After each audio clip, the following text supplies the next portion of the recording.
Una tarde fría y nublada en Buenos Aires.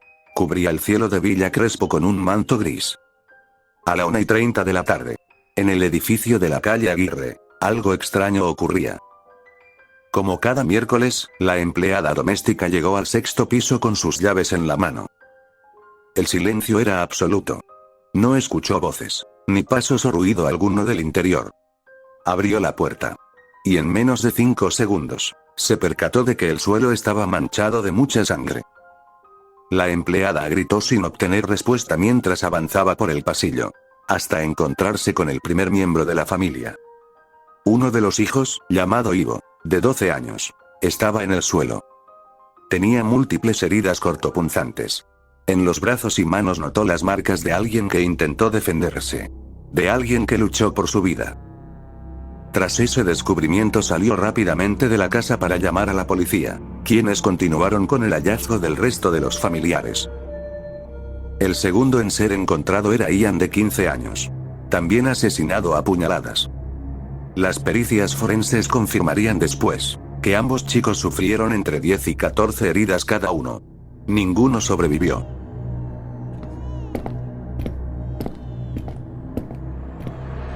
Más adelante, en otra habitación, el cuerpo de Bernardo Seltzer, de 53 años, yacía sobre la cama. Tenía el torso descubierto y 3 puñaladas directas al pecho. No había signos de lucha. Fue atacado mientras dormía. Y entonces, en el baño se hallaba la escena final. Allí reposaba el cuerpo sin vida de Laura Fernanda Leguizamón, madre de los chicos y esposa de Bernardo. Tendida en el piso junto a un charco de sangre, con una puñalada profunda en el pecho, cortes en ambas muñecas y, según la autopsia, murió por desangramiento. A un costado, sobre una hoja arrugada, se veía una nota manuscrita con frases incoherentes y cargadas de desesperación. Íbamos a la calle. Fue mucho, muy perverso. No podía permitirlo, les arruinaba la vida. Los amo, pero no podía seguir. Imité el SL. Quizá refiriéndose a la clave de su teléfono móvil para que la policía pudiera indagar sin problemas. Todo esto, junto con las pruebas forenses, apuntaban a que la responsable había sido la propia Laura, quien como madre y esposa, acabó con todos los miembros de su familia. Recordemos una persona que hace 2 meses que no tomaba su medicación, que estaba con depresión, que vivía aquí, pero todavía hay muchas preguntas, Damián. Lo que no logramos entender es cómo ninguno de los vecinos no escuchó gritos. Las razones detrás del crimen se explicaron con trastornos mentales sin medicar, que llegaron al punto de hacerle creer que esa era la única opción que tenía. Y como ese caso, existen muchos más que nos permiten ahondar en la psicología humana de quienes por capricho, maldad o desesperación, se hayan determinados a acabar con sus hermanos, padres o hijos. De hecho, existen estudios analizando únicamente perfiles relacionados a esta retorcida saga de crímenes. Con ello voy a presentarte 4 casos, correspondientes a cada una de las categorías de un artículo llamado Aniquiladores familiares. Con perfiles generales que podrían ayudarnos incluso a entender por qué consideraban que eliminar a sus seres queridos era la mejor escapatoria.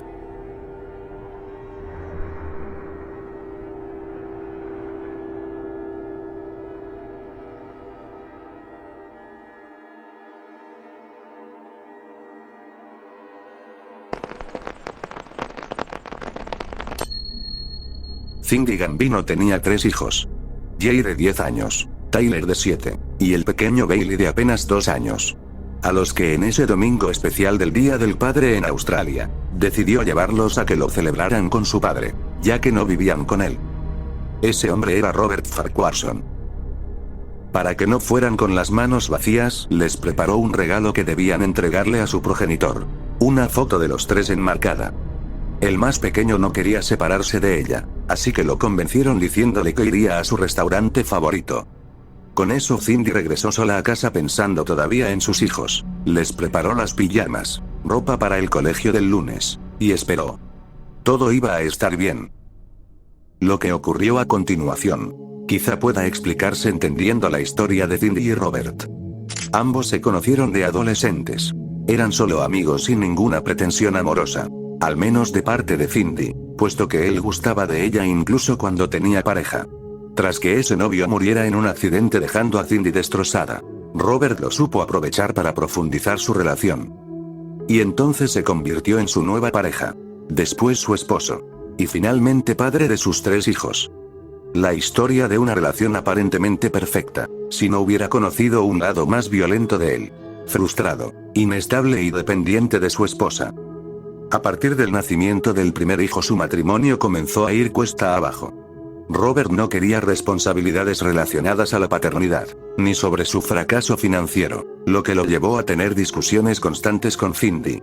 Ese fue el final de la relación. Para ella eso significó que tendría la oportunidad de rehacer su vida, con una nueva casa y una nueva pareja sentimental. Aunque Robert no lo tomó de buena manera. De vuelta a la celebración del Día del Padre. Sin previo aviso apareció en la puerta de Cindy. Mojado. Con los ojos enrojecidos y la voz temblorosa. Le dijo que durante el viaje de regreso, tuvo un ataque de tos y se desmayó al volante. Que cuando se despertó estaba sumergido en el agua con los niños dentro del vehículo. Al principio ella no entendía lo que le confesaba, solo sintió el cuerpo helado antes de salir corriendo en busca de las llaves. Manejó a 140 km/h sin saber cómo encontrarlos en el estanque donde cayeron. La desesperación le sobrepasaba. La policía llegó junto con los buzos designados, y trabajaron toda la noche en la búsqueda. Hasta encontrar el vehículo a más de 6 metros de profundidad. La puerta del conductor estaba abierta. Los niños seguían dentro sin cinturones. Jay, el mayor de ellos, intentó escapar sin éxito. Algo en todo eso era extraño. Repasando el testimonio de Robert tras desmayarse, al despertar intentó salvarlos sin antes llamar a emergencias, para después dirigirse a la casa de su ex esposa y darle la noticia. Sumado a ello, un amigo declaró que Robert, meses antes del accidente, le dijo: "Voy a quitarle lo que más ama". Luego de discutir con Cindy. Ella no creía que él fuera culpable, lo defendió hasta el día del primer juicio. En el segundo las cosas cambiaron por completo, gracias a la confesión de una mujer que iba manejando detrás de su ex esposo esa noche. Vio cómo este conducía lentamente buscando dónde desviarse, con los hijos en el asiento trasero antes de que avanzara en dirección al estanque, que en realidad era una cantera inundada. Robert Farquharson fue condenado a 3 cadenas perpetuas sin posibilidad de libertad condicional. Cindy, que alguna vez lo amó y confió en su palabra, confesó que no solo le había quitado sus hijos, sino que le arrebató su mundo entero. Aquella madre que preparaba las pijamas y el uniforme escolar, murió en 2022 de manera súbita. Pero quienes la conocieron, dicen que ese trágico domingo de 2005, su alma quedó sumergida a 6 metros de profundidad en un estanque. Robert Farquharson no mató por locura, mucho menos por amor. Lo que hizo fue castigar como si se sintiera juez y verdugo. Sentenció a muerte a sus hijos porque no soportaba la idea de verlos crecer lejos de él. O peor aún, verlos crecer con otro padre. Este caso encaja en el perfil self-righteous, el justiciero moral, un tipo de asesino familiar que se da el derecho de decidir quién vive y quién muere, por sentirse traicionado, excluido o reemplazado. Farquharson quería que Cindy viviera el resto de su vida con la imagen del auto hundiéndose, con sus hijos adentro. Deseaba arrebatarle no solo lo más importante para una madre, sino que también la posibilidad de rehacer su vida. Y lo más aterrador de todo, es que en la mente de alguien como él, eso no era un crimen. Era justicia.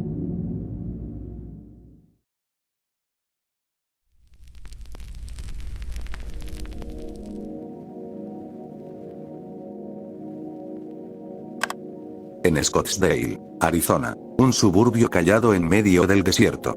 Las mañanas solían empezar como una rutina escrita. El sol golpeaba los tejados recién lavados. El césped se regaba solo. Los niños salían con las mochilas a clases como si todo siguiera un libreto. Pero el 10 de abril del año 2001, algo rompió esa tranquilidad de golpe.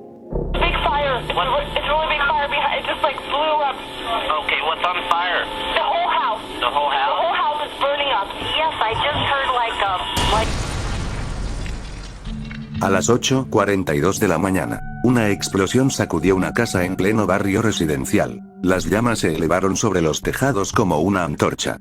Y los vecinos salieron corriendo. Algunos pensaron que se trataba de una fuga de gas en casa de la familia Fisher. Robert William, su esposa Mary, y sus dos hijos, Brittany de 13 años, y Bobby Jr. de solo 10.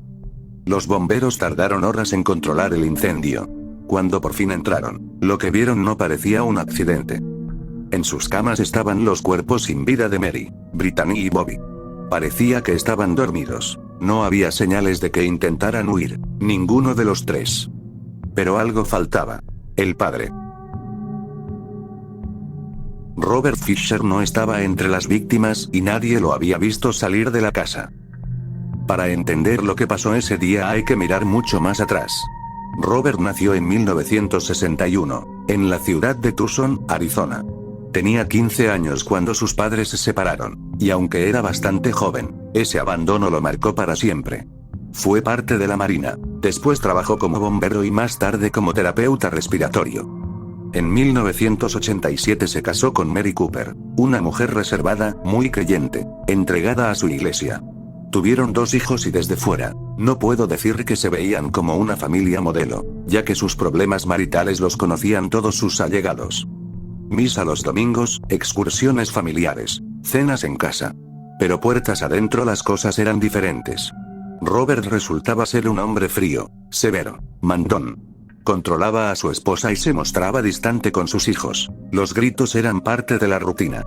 Mary incluso pensó en divorciarse, pero él no lo iba a permitir. Decía que el divorcio era un pecado y que no pensaba repetir la historia de sus padres. Aún con esa aparente devoción a los valores más conservadores, en 1998 Robert le fue infiel durante un viaje. Se trató de una aventura de una noche que casi destruyó el matrimonio. Buscaron ayuda en la iglesia tal como dictaban sus principios. Era lo mejor dentro de lo que cabía en la hipocresía del sujeto. Y por un tiempo, la tensión pareció calmarse. Pero solo era en apariencia. El día antes del incendio, el 9 de abril, la familia cumplía su rutina. Mary fue a dejar a Bobby a casa, mientras Robert asistía a una ceremonia donde premiaban a su hija Brittany. No se quedó hasta el final, estaba inquieto, como si tuviera prisa. Esa noche los vecinos escucharon una última discusión. Después, el silencio. Y al amanecer, la explosión. Las autopsias revelaron que no murieron por el fuego. A todos les cortaron la garganta mientras dormían. Y a Mary, además, le dispararon en la cabeza con un revólver calibre .357. El incendio solo fue la última parte del plan. Alguien había abierto la válvula de gas, roció combustible y encendió una llama. Todo estaba calculado. Pocas horas después del crimen, Robert fue captado por una cámara de seguridad en un cajero automático. Retiró $280 mientras usaba la camioneta familiar. Tenía puesta una gorra y miró directo a la cámara. Esa fue la última vez que se le vio. 10 días después, la Toyota 4Runner fue hallada abandonada en un bosque al norte del estado. Y debajo del vehículo, el perro de la familia llamado Blue, seguía vivo. Deshidratado y sin comida, pero vivo. No había rastros de Fisher, ni de la pistola o de su ropa, simplemente desapareció. La policía buscó en todas partes, bosques, cuevas, pasos fronterizos e incluso en México. Algunos decían que acabó con su vida, otros pensaban que lo había planeado todo para escapar, y el FBI apoyaba esa idea. Creían que no solo estaba vivo, sino que tal vez había recibido ayuda. Por supuesto, todo esto eran teorías que no podían comprobar.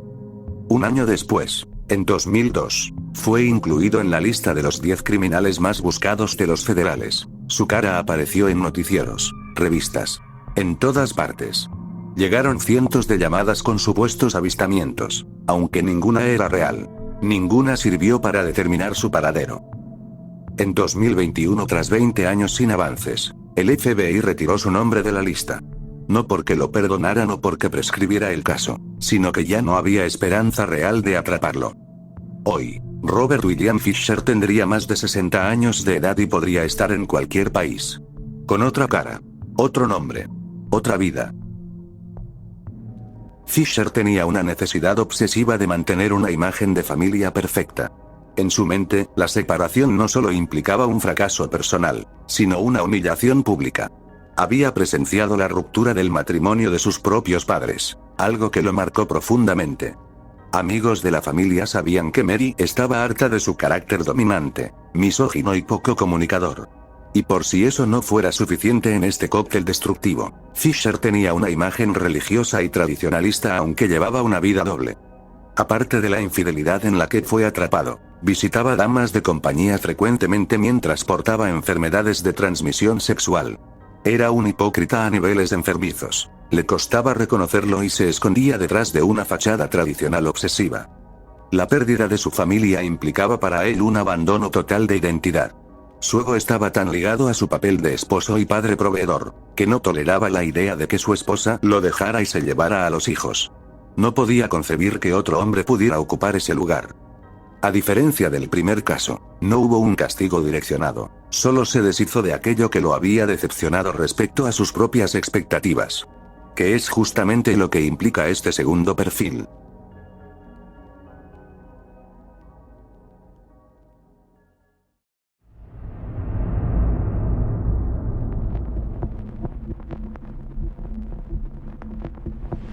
Durante años, Christopher Foster fue el tipo de hombre al que las comunidades de bajos recursos admiraban en silencio. Reservado, exitoso y aparentemente amable. Su vida, si se miraba desde cierta distancia, parecía haberse construido a base de determinación e ingenio. Criado en la región industrial de Wolverhampton, en el centro de Inglaterra, no provenía del dinero, ni de ningún linaje especial. Lo que tenía lo había creado él. Foster comenzó su carrera vendiendo objetos tan poco glamorosos como cajas para pizzas o colchones de espuma. Lo suyo no era el derroche, sino la oportunidad. Y en 1988, cuando la plataforma petrolera Piper Alpha explotó en el Mar del Norte, matando a 167 trabajadores, Foster supo que podría hacer mucho dinero. Ese desastre lo empujó a diseñar un nuevo sistema de aislamiento para evitar accidentes, con aplicaciones potenciales en la industria petrolera. Hipotecó su casa, vació sus ahorros y creó la empresa Ulva, especializada en recubrimientos térmicos y retardantes de fuego. A mediados de los años 90 sus productos eran utilizados por compañías de infraestructura pesada, lo que le valió jugosos contratos millonarios. Para el año 2000 ya no era un comerciante de espumas, sino un ciudadano rico y prestigioso. Compró Osbeyton House, una mansión de campo con caballerizas, lagos artificiales y caminos privados. Además de autos de lujo, animales exóticos, junto a una hija en una prestigiosa escuela privada, y una esposa llamada Jill, que disfrutaba de la vida llena de lujos. Eso se acabaría con un gran error de negocios cometido por Foster. Diría incluso que fue una equivocación en la que caerías por ser en extremo ambicioso, o por tener poca visión a largo plazo de tus acciones. Él había firmado 2 contratos de exclusividad para su producto estrella, con compañías distintas sin comunicarlo entre sí. Cuando una de ellas lo descubrió fue demandado. La otra lo abandonó. Y con ello, el valor central de su empresa se desplomó. En pocos meses pasó de empresario consolidado a hombre enjuiciado. Los ingresos desaparecieron mientras los gastos seguían siendo injustificados. Fingió estabilidad ante sus conocidos, compró más armas. Mantuvo el estilo de vida de excesos, ocultando a su familia la gravedad de la situación. Para 2007 su empresa estaba en bancarrota, debía millones y había hipotecado su casa una vez más. El servicio de impuestos lo investigaba por evasión y tenía más de 20 cuentas bancarias, casi todas en rojo. Sus amigos recuerdan que incluso en reuniones sociales conservaba su apariencia impasible, hablaba de negocios futuros y viajes a otros países. Por otro lado, en privado enviaba correos inquietantes sobre la presión o la desesperación. Decía que era el fin, y todos creían que se refería a un sentido económico. Él hablaba de forma literal y perturbadora. El 25 de agosto de 2008 las cámaras de seguridad captaron sus últimos movimientos. El portón cerrándose y las luces siendo apagadas. Fue ahí que agarró un rifle para asesinar a su esposa por la espalda cuando subía las escaleras, y a su hija de 15 años con un tiro certero en la cabeza mientras dormía. Luego se dirigió a los establos para hacer lo mismo con los caballos, los perros e incluso las palomas que tenían encerradas. No dejó ningún ser vivo bajo su propiedad. Después colocó un tráiler de caballos frente al portón principal y pinchó los neumáticos, con el objetivo de que después los bomberos no pudieran acceder a sus terrenos. Conectó una manguera desde el tanque de aceite hasta el sótano. Roció varias habitaciones con combustible y prendió fuego a la casa. Las llamas tardaron poco en propagarse y la estructura colapsó sobre sí misma. Los restos de los cuerpos fueron encontrados días después. El de Christopher yacía junto al de su esposa, en lo que quedaba del dormitorio principal. Su hija fue hallada entre escombros parcialmente incinerada. El daño fue tal que solo pudo identificarse por restos dentales. Este caso te recordará al crimen cometido por Fisher, aunque con ligeras variaciones que hacen que sus perfiles sean diferentes. La categoría de anomic está vinculada a la posición social y económica, al éxito del criminal que decide acabar con su familia. Este siente una vergüenza y arrepentimiento viscerales, junto con nula tolerancia al fracaso. El perfil de decepcionado trata sobre lo que piensan sobre los demás. Cuando sientes que tu familia no cumple con tus estándares de moralidad, escoges agarrar un cuchillo y degollarlos tal cual hizo Robert Fisher. Cuando sientes que tú no cumples con los estándares, prefieres acabar con todo de la manera más práctica posible, sin usar cuchillos, más bien armas de fuego que te permitan acelerar el proceso. Christopher acabó con todo lo que él pensaba que le pertenecía, su propia vida y la de sus seres queridos. El incendio es un patrón que suele repetirse en estos casos, ya que son métodos que permiten destruir tanto seres humanos como propiedades, justo lo que Fisher y Foster querían hacer. Eran fracasados resentidos, con distintas motivaciones, pero al fin y al cabo, personas que no supieron aceptar las consecuencias de sus acciones.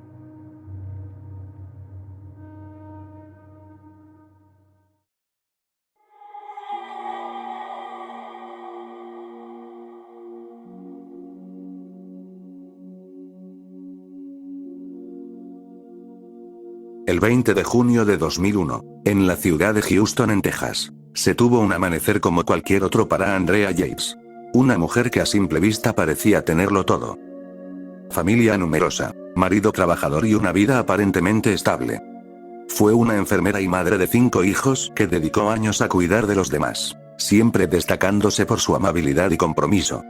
Andrea era una estudiante modelo. Había encontrado en la enfermería una pasión que la llevó a ganarse el respeto de sus compañeros laborales. Su vida familiar comenzó junto a Rusty Yates, un buen ingeniero de la NASA, con quien compartió un matrimonio basado en una fe religiosa muy estricta. La pareja decidió tener la mayor cantidad posible de hijos, creyendo así que esa era su manera de servir a Dios y cumplir con su devoción a Él. A lo largo de los años, cada embarazo disminuyó su energía y dejó profundas cicatrices en su mente. Al principio parecía agotamiento maternal, pero terminó convirtiéndose en una depresión severa, que derivó en psicosis posparto tras el nacimiento de su 4.º hijo. A pesar de ser hospitalizada y medicada, su condición se volvió inestable. Los especialistas advirtieron que tener más hijos empeoraría la situación. Sin embargo, guiado por la fe y el deseo de una familia numerosa, el esposo Rusty ignoró esas advertencias, marcando con el nacimiento del 5.º hijo de nombre, Mary Deborah, el colapso de Andrea. Esta comenzó a hablar de fuerzas superiores que la poseían y controlaban. Decía ver pecados que no podían perdonarse, que necesitaba expiar. Se convenció a sí misma de que estaba fallando como creyente, que no merecía ser esposa, mucho menos cuidar de sus hijos, y que la única manera de salvar sus almas aún inocentes, era alejarlos de este mundo. Sus días transcurrían en silencio, con miradas perdidas como si su mente estuviera atrapada en otra realidad. Aquel 20 de junio de 2001, Rusty salió a trabajar y dejó la casa bajo la vigilancia de su madre, la cual llegaría más tarde. En la hora que siguió, Andrea comenzó a caminar por los pasillos de la casa descalza. Todo seguía según su rutina. Fue hasta el baño. Abrió la llave de la tina. Mientras los niños jugaban en la sala. No hubo gritos, ni advertencias, ni siquiera un cambio de personalidad. Y uno a uno, los fue llamando. El primero en entrar fue John Seymour, con 5 años. Le siguió Paul Abraham de 3 años. Luego Luke David de 2 años. Después la pequeña Mary Deborah, que aún no podía caminar sola, puesto que tenía tan solo 6 meses. Todos los que entraban no volvían a salir. Algo que llamó la atención de Jacob Noah, el mayor de los hermanos. Cuando cruzó el pasillo y notó lo que sucedía, solo pudo correr aterrorizado. Quiso llegar hasta la puerta hasta que Andrea consiguió sorprenderlo. Él luchó. Gritó. Pero no fue suficiente. Pronto lo único que se pudo escuchar en la casa fue el sonido del agua desbordándose de la tina. Después, con la ropa aún mojada, caminó por la casa. Tomó los cuerpos de 4 de los niños.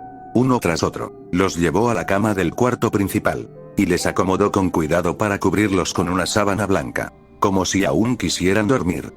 A Noah, el único que intentó escapar, lo dejó en la tina y su cuerpo seguía flotando. Ella caminó hacia el teléfono. Marcó al 911. Y con una voz tranquila, casi apagada, dijo: acabo de matar a mis hijos. Colgó para llamar a su esposo Rusty. Solo le pidió que regresara de inmediato. No dio explicaciones cuando la policía llegó a su casa. La encontraron empapada, parada y sin expresión en el rostro. No se resistió ni negó nada. Para Andrea lo que había hecho no era un crimen. Era un acto de salvación. Aseguró que Satanás vivía dentro de ella. Que su oscuridad podía alcanzar a los niños y que al dejarlos vivir, el demonio seguiría existiendo a través de ellos.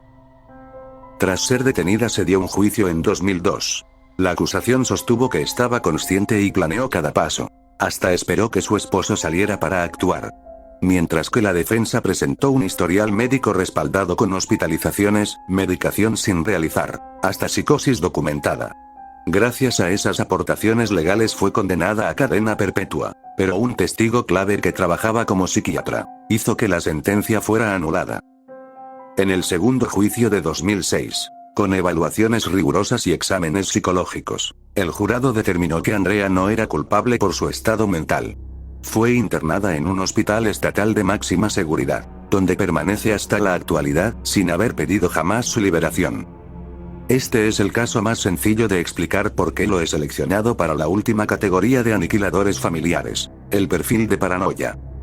Problemas mentales como bipolaridad, trastornos psicóticos y esquizoides, en la suficiente medida y con el entorno necesario, pueden hacer que una persona aparentemente jovial, acabe con todos sus seres queridos de manera errática y compulsiva.